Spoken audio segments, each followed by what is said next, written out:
Hey guys, so today what we're going to do is we've been out here at the store trying to get everything ready for our spring and summer season. But actually today we're going to take you out to the peach orchard and kind of see where everything's standing at right now. We've got a bunch of peach blossoms that are blooming right now.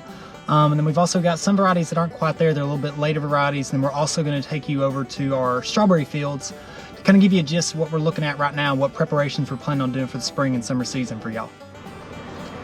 So we decided to come out to this one section of our orchard, mainly because you've got so many different varieties through here that are in different stages of the process. What you're looking at now are some of these later varieties that are starting to bud. They haven't quite bloomed out yet, but we're about to get into one section of a little bit earlier variety peaches that they are actually starting to bloom out.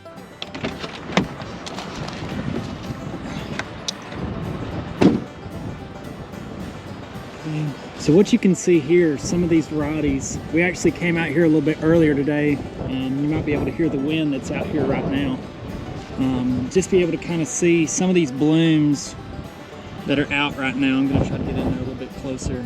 They're starting to open up. You've got a few that haven't quite got there just yet in some sections. But you have some of these trees where most of the blooms are coming out, not necessarily all of them.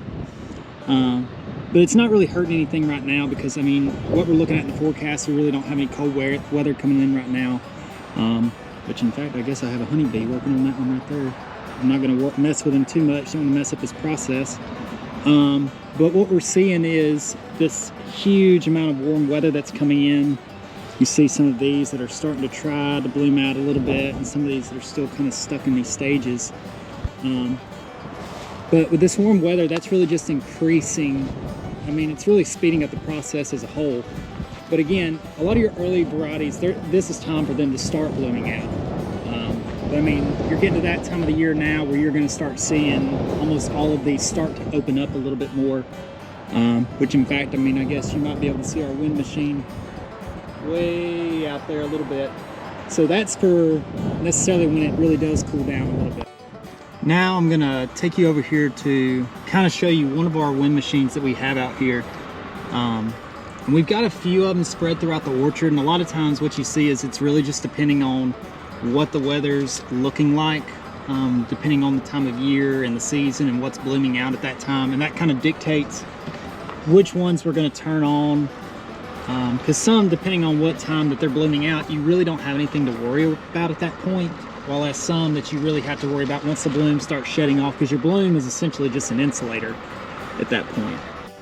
And you'll see as I'm walking out here towards this wind machine, you've got some of these other varieties that are just not quite there yet in their process. I mean, you can see where they're starting to bud out a little bit, but they quite haven't opened up just yet. I mean, us ourselves, I mean, we're growing close to 75 different varieties of peaches, so you're looking at a bunch of different times that things are starting to come out. I mean, our season runs from sometimes mid-May all the way through September, so we have to have multiple varieties that can last throughout the summertime for us. And you can see there, they're starting to a little bit as well.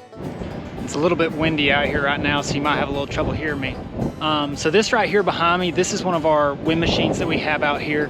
So whenever we get temperatures where we've really got to worry about like your dew point and things like that, you're looking at like 32 and below.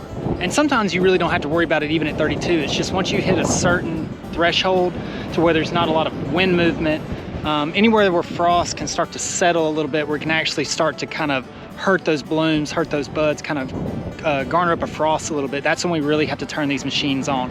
And what you can see is they're run off of propane, and it's basically like a large oscillating fan. So whenever we've got all of these running throughout the orchard, it basically sounds like a bunch of helicopters that are flying through here. I mean, it's just constantly all night long, just trying to create a circulation of air movement to kind of help keep that frost from settling, almost creating a vacuum, kind of keeping the warm air down and kind of pushing out that cold air to where we really don't have to worry about losing any part of the crop. And that's why a lot of times, even as far as pruning and things like that, we have to wait for an ample time to prune, because you don't want to prune too early and you do get a cold snap or something like that to where you've really got to worry about losing a certain percentage of your crop, because we still have to thin the peaches out once they get to a certain stage. That way they're able to get to the size that you need. Because sometimes, I mean, you can leave a lot of peaches on your tree and you can have a ton of peaches on there. But what that can do in the long run eventually is starting to hurt the peaches that are on there. They're not going to have the flavor that you want because they're not going to get the size and the nutrients. I mean, everything's just getting spread out between 2 or 3 times as many that need to be on the tree. So in turn, that can start hurting the quality of the peach. So I just wanted to bring you out here before I start going on to some of the other peaches and kind of show you just one of the measures that we have to do as far as keeping our peaches safe during this hectic time of the year. I mean, the other day it was 28 degrees and now it's 80 degrees and the wind's blowing 100 miles an hour. So that's what we're dealing with this time of the year. Now we're going into one of our sections where we've got, I mean, they're a little bit younger trees. I mean, they're not old trees, but they're not baby trees, which typically, I mean, you're looking at sometimes between 2 to 4 years, really where you're seeing a production that really matters as far as a peach crop. It's not just you put them out there and all of a sudden you've got peaches galore all over the place. I mean, today they were putting out, I think they were setting out about an extra 1,000. And a lot of times you're just accounting for damage.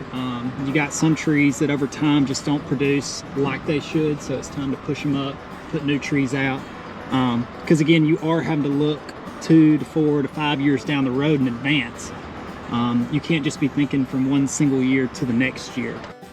I'm going to walk out here where they've been putting out some of these new trees, and you can see kind of where they're at through here. So I mean, you're having to put a certain amount of spacing out here.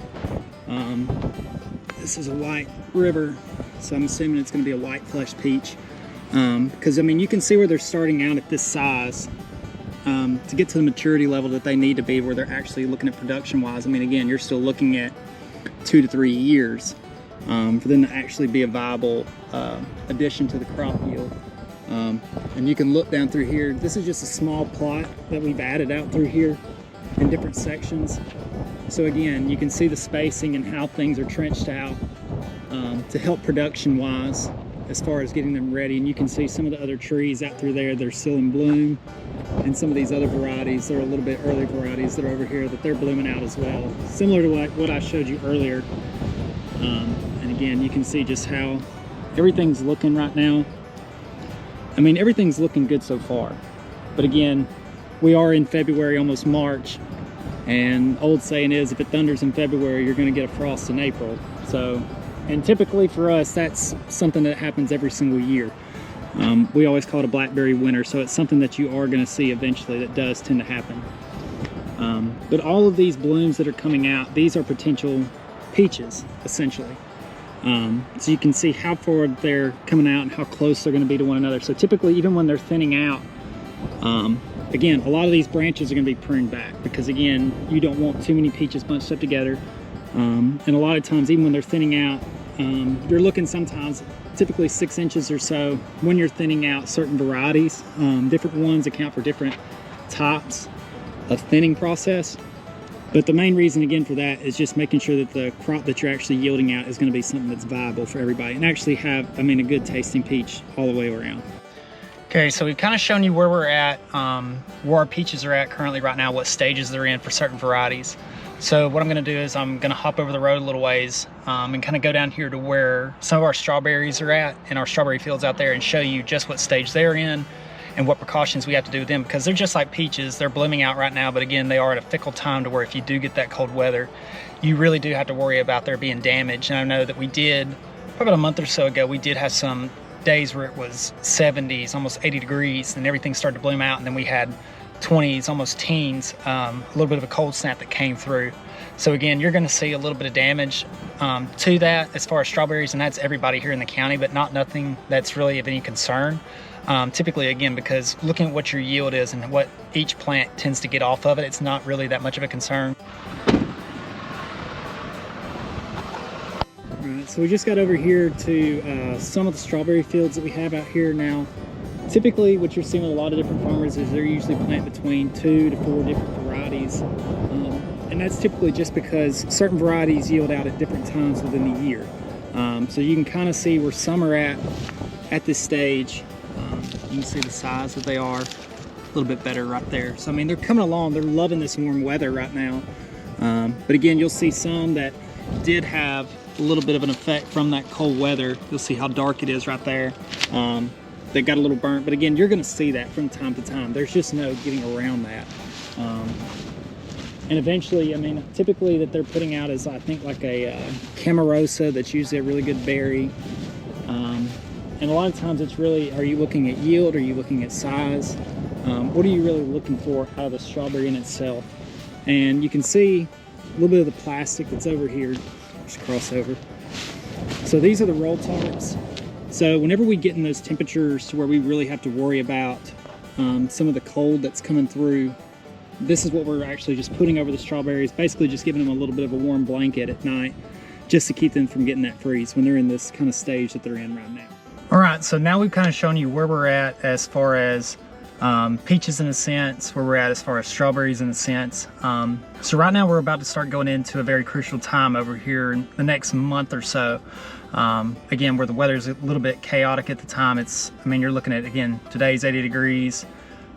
Winds blowing, I mean, it feels like 30 something miles an hour out here right now. And then, I mean, in a couple weeks, it could be down in the teens and 20s again. I mean, you just never know what's going to happen right now.